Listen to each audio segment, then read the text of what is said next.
Okay, so today we're going to continue with the ACT English section, test 2. We're going to do passage 3, and this passage is called Topping Out the Gateway Arch. What this is about is basically just this final ceremony where they talk about how they put the top on this giant arch, and it also goes into a little bit of the history of it. Not really too important, but we'll just get on to the questions. All right, 31. It says, during the early morning hours of October 28th, 1965, engineers stationed 630 feet above the ground make blah, blah, blah. All right, okay. Well, what is wrong with this? Is there anything? During the early morning, right, these guys, these engineers, did something. Well, there's nothing really wrong with this. So it looks like this is a no change. What would be wrong with B? It would say during the early morning hours of October 20th, 1965, and engineers. What's wrong with this is that this comma and this conjunction and implies that whatever came before that comma has to be a complete independent clause. Is that an independent clause? No, it's not. It has there's no subject and there's no verb. It's just a dangling, modifying phrase. So B cannot be right. And if you look at C, C has that same problem where it ends that sentence with a period. Is that a subject-verb type of independent clause where it can stand on its own as its own sentence? It can't. So the only sentence, B and C certainly can't be right. And D has that same problem because in a semicolon, what comes before a semicolon and what comes after a semicolon both have to be independent clauses. So the only answer choice that makes any sense is A. All right, 32. It says, made careful measurements for the day's work. Okay, this is an issue of possession. Whose work? It's the day's work. All right, so this work, it sounds weird, but it belongs to the day. So in this case, this apostrophe denotes possession. Okay, so the only choice that would actually make sense would be H. If you picked G, days, that's basically saying this is plural, all right? And the work is belonging to a multiple series of days, which is not the case. This is about October 28th, one day, so that wouldn't work either. And then J is completely wrong. When you have a plural with an apostrophe, you just leave out the S, you don't put the S there, okay? The only time you ever put in an S after an S is if occasionally if you have like some kind of formal name like Charles that ends with an S, sometimes people put apostrophe S, but even that is a little uncommon. So the only answer choice that makes any sense at all is H. Okay. All right, 33. The results indicated a problem that threatened to postpone and delay. Okay, is there anything wrong here? Past tense, is there anything wrong with, singular or plural? No, nothing like that. I really don't think there's any kind of problem here. And there isn't. No change. If you wrote had been threatened, it would say the results indicating a problem that had been threatened to. Was the problem threatened? That's what, if you say had been threatened, that's what it sounds like. If you say will have threatened, how does that make sense? Because you have past tense here, and then you have future, well, there's that tense mismatch, okay? And then threatens, that's the other mismatch where you have past tense here, and then you have present, that wouldn't work. Okay? And again, all of this stuff happened way out in the past, 1965. So you have to keep that in mind. If you see future tense, present tense, just be careful of stuff like that. Okay? All right, 34. 34 says, threaten to postpone and delay. All right, these are again, what I think are some of the easier ones. And these are just issues of redundancy, because what does postpone mean? Postpone means to delay, right? to put off until later. Well, that's what delay means. So you can just cross that out. Again, the ACT does not like wordiness or redundancy or any kind of unnecessary words and repetition. So in this case, the answer should be clear. You omit the underlined portion by delaying to a later time. All of those things don't address that the redundancy issue. All right. The writer is considering deleting the following preceding sentence, marking the placement of the final section between the two freestanding legs of the St. Louis Gateway Arch. If the writer were to delete this phrase, the essay would primarily lose what? Okay. Well, where is that? Here. And where they want you to delete is everything after this. So this sentence would end, and delay the topping out ceremony. Well, what's the value in having the rest of this? Marking the placement of the final section between the two freestanding legs of the St. Louis Gateway Arch. Well, if you leave that out, what does this mean, topping out ceremony? I don't really know, actually, because I'm not an engineer. I don't know like architecture and how to build stuff. So I don't know a lot of that, that stuff. And if I don't know it, probably a lot of people don't know it. And so what this leaves out, if you say marking the placement, blah, blah, blah, that leaves out an explanation of what is the topping out ceremony. What exactly is that? Why is that important?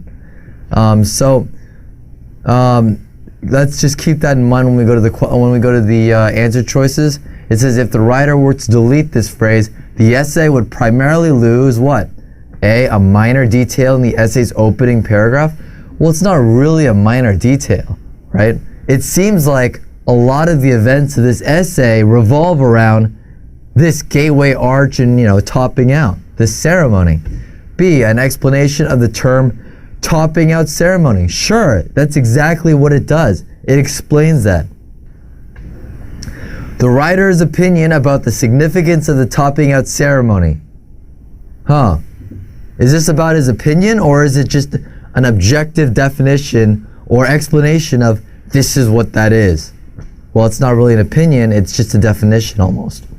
And then D, an indication of the topping out ceremony's importance to the people of St. Louis.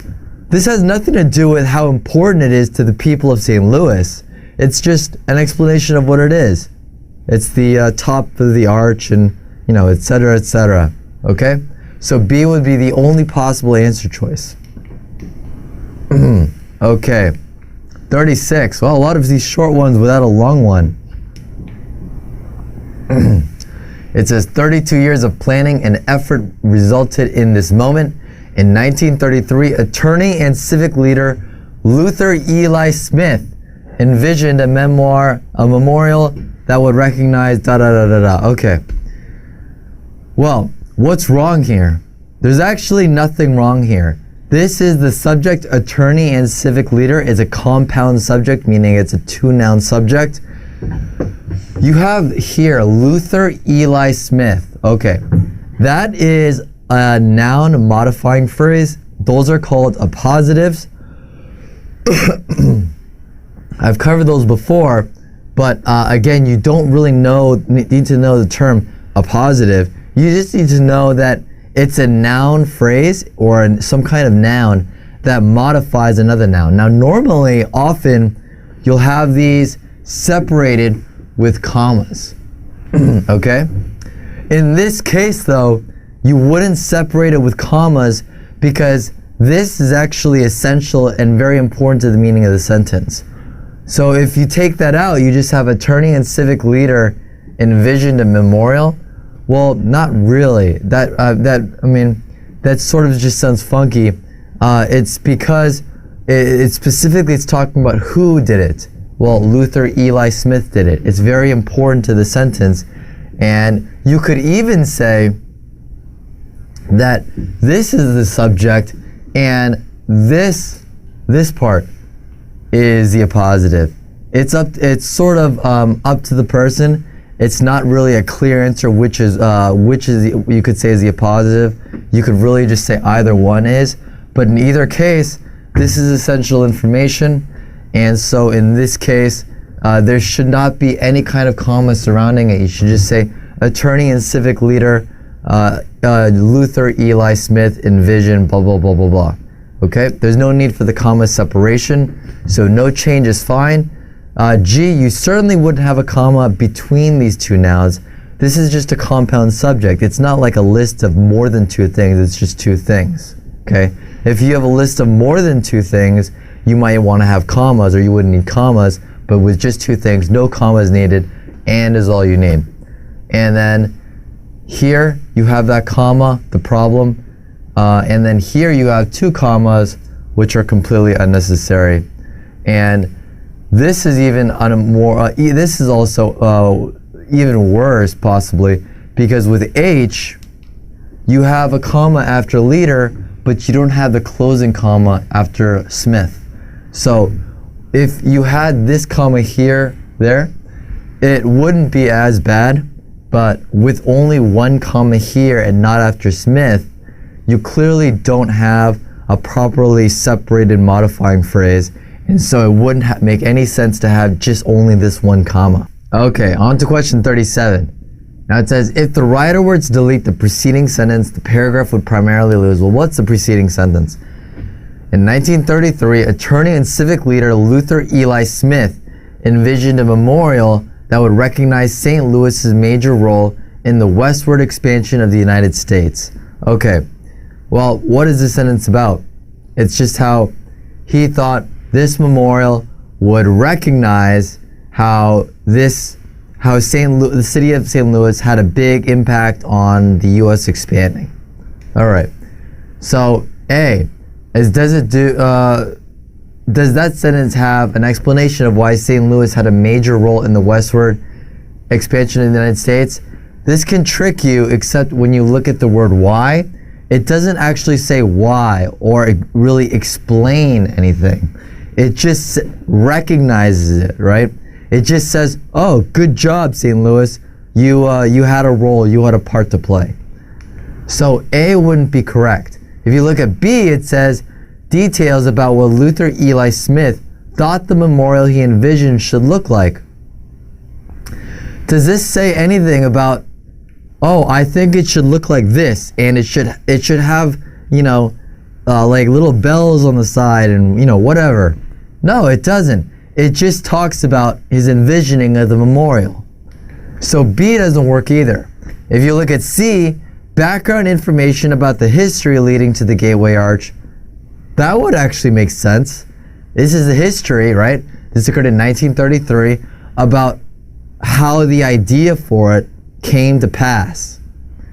And then D, biographical information about Luther Eli Smith, that wouldn't work. This is not a biography. This is not about, Luther, like he grew up in, this place and he went to school here.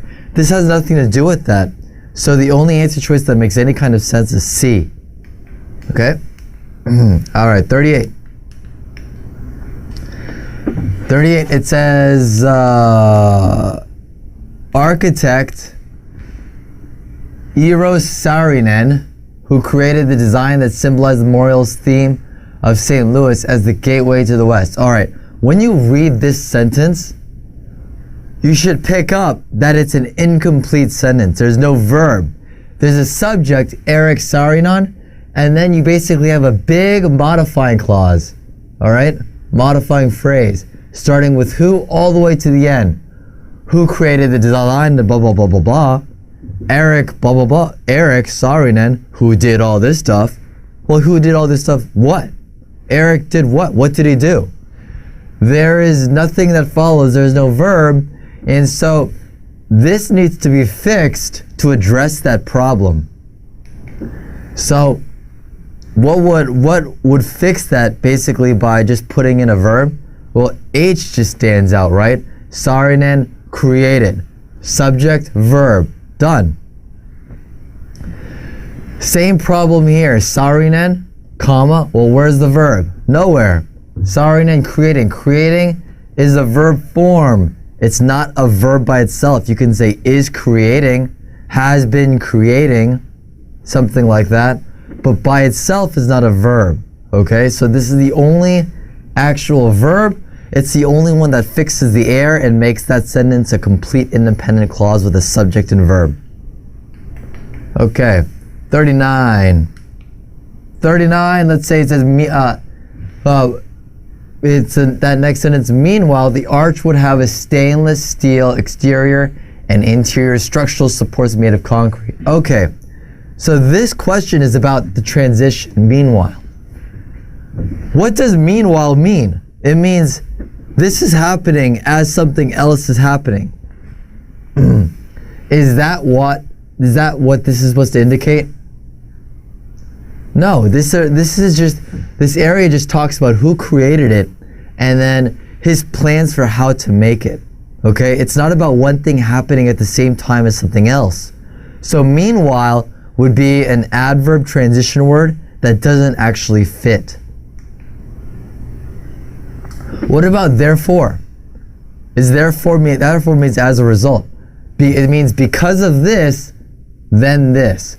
Well, is it because he created the design that it has stainless steel exterior and interior structural supports made of concrete? Is it just because he came up with this design that symbolized something? That's why it has to have steel and concrete in this way? No, it's not a therefore. This is more of an explanation of his design. What about however, a contrast? Well, that wouldn't work either because it really is, again, just an explanation that continues on in detail about how he's envisioning making this arch. And what about the? Well, that's perfect, it seems like. Okay, first of all, the other ones are all wrong. And then you have the, which it's basically just the first point in his explanation or description of what it's about. After this, then you just have those at the base. It's basically just overall, and then you have both legs. You just have description. It's like saying, I have my kitchen has white walls. It has, glass windows, and the ceiling is made of this. It also has a fan here. Okay, it's just a straight description. There's no need to have transition words in between, and if you do, certainly these wouldn't make sense. So the only answer which was that makes sense is D. All right, 40. All the way down here. The engineers called in local firefighters and hoped that spraying the lake with water to cool it would make it contract. Huh. Well, what is this saying? This is saying, well, this whole paragraph is about how it got really hot, so the metal expanded, and so they needed to make it kind of not expand, do the opposite of expanding, so I guess pieces would fit together. Well, what is the opposite of expanding? Contracting, right? So this seems to work. No problem, no change. What about reduce?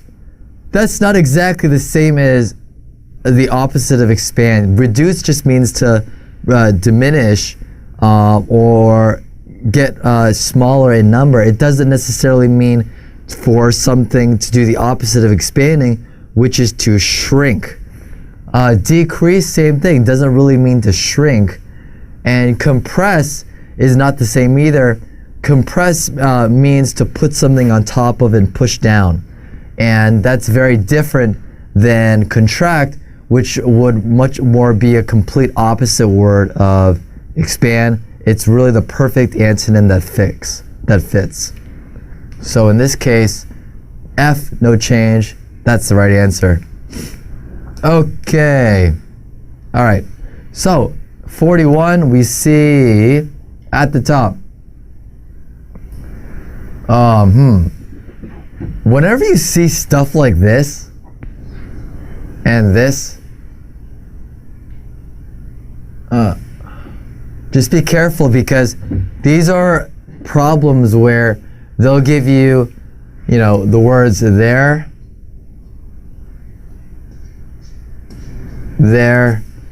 and there, they all sound the same. They're homonyms, meaning they sound the same, but they're actually different. There means location, like over there.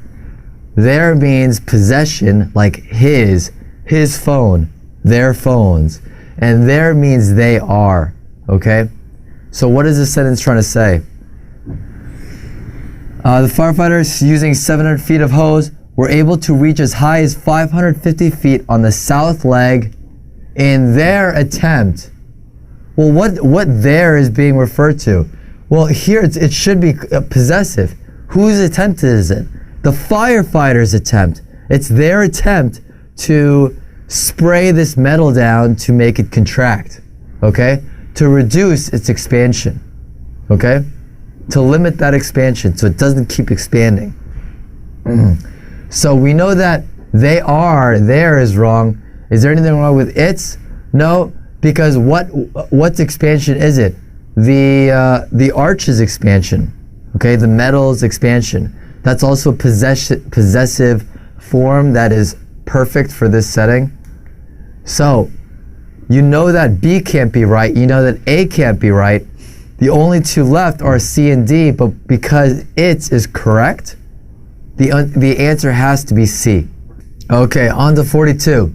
This is an issue where you just take a messed up sentence and you have to fix it, okay? So it says, by late morning, the crowd cheered as welded to the two legs of the arch the final section was hoisted up. There's two main problems with this. The first is that it seems like the crowd is being welded, and that's definitely can't be true.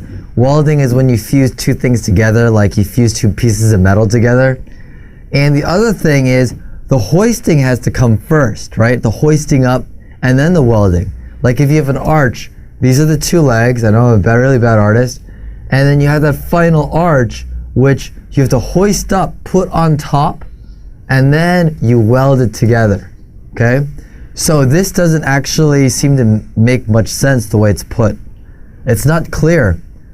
So F would be wrong. If you have H, as the crowd cheered, welded to the two legs of the arch, it's the same problem where it sounds like the crowd is being welded, and it seems like the welding comes first when the hoisting has to come first, okay?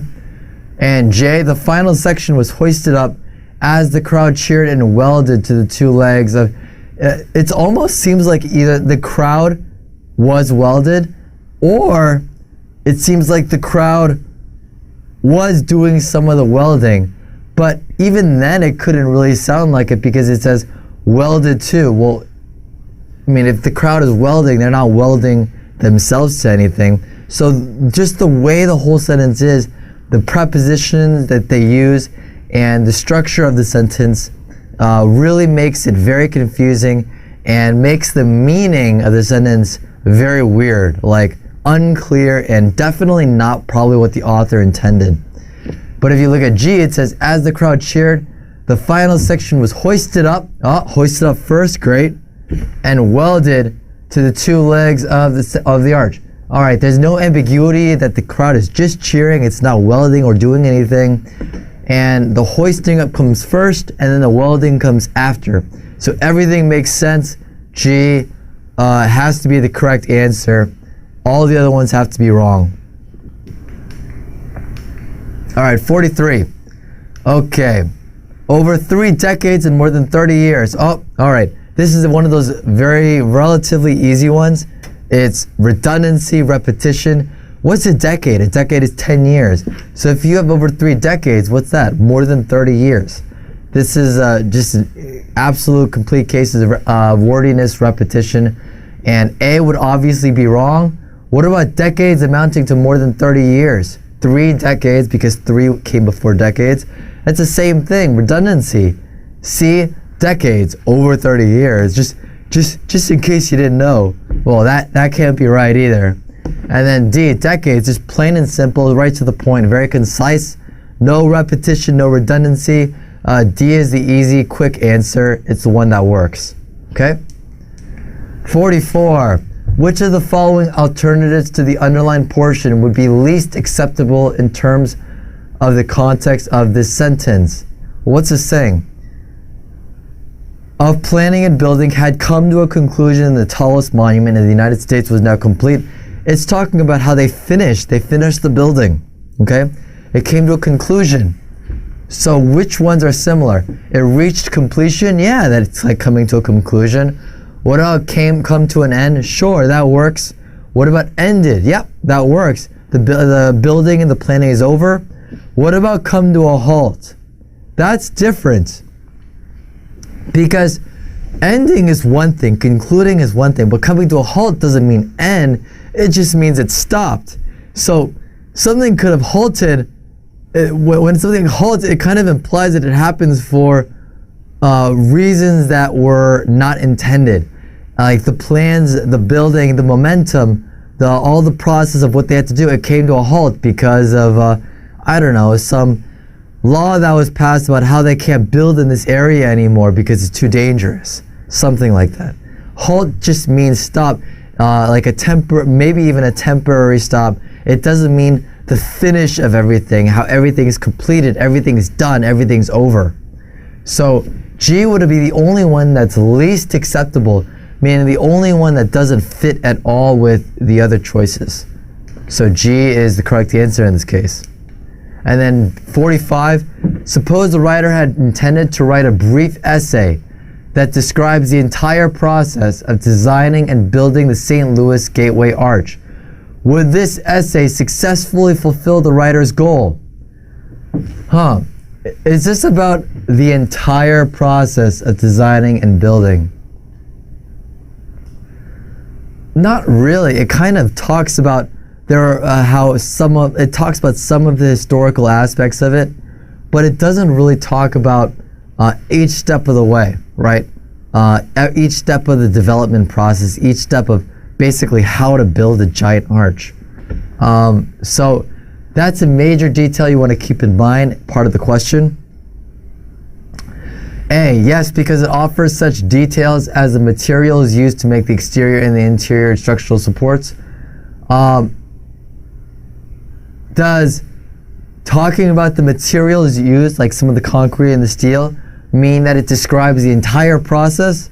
No, this is just one little aspect, okay? B, yes, because it explains in detail each step in the design and construction of the arch. No, it doesn't talk about each step. It kind of selects certain steps. It talks about some of the planning that went into it, or the idea of how they wanted to build this. And then most of the focus was just on the final part, hoisting the final arch up and welding it to the two legs. It doesn't even really say how they built those things. So B wouldn't be correct. If you look at D, it says no, because it is primarily a historical essay about the early stages in the development of the arch. Well, while it is historical because it happened in talking about events from the 1930s to the 1960s, this is not about the early stages in the development of the arch. This is mostly actually about the final stages and what it was like finishing the construction. So D wouldn't be correct. What about C? No, because it focused primarily on one point, just the topping out part in the development of the arch rather than on the entire process. Well, yeah, that makes sense, okay? So C is the only answer choice that actually makes sense, and that would be the answer, and it is the answer. And that's the end of passage 3 for the second practice test. We'll be moving on to the fourth passage right after this.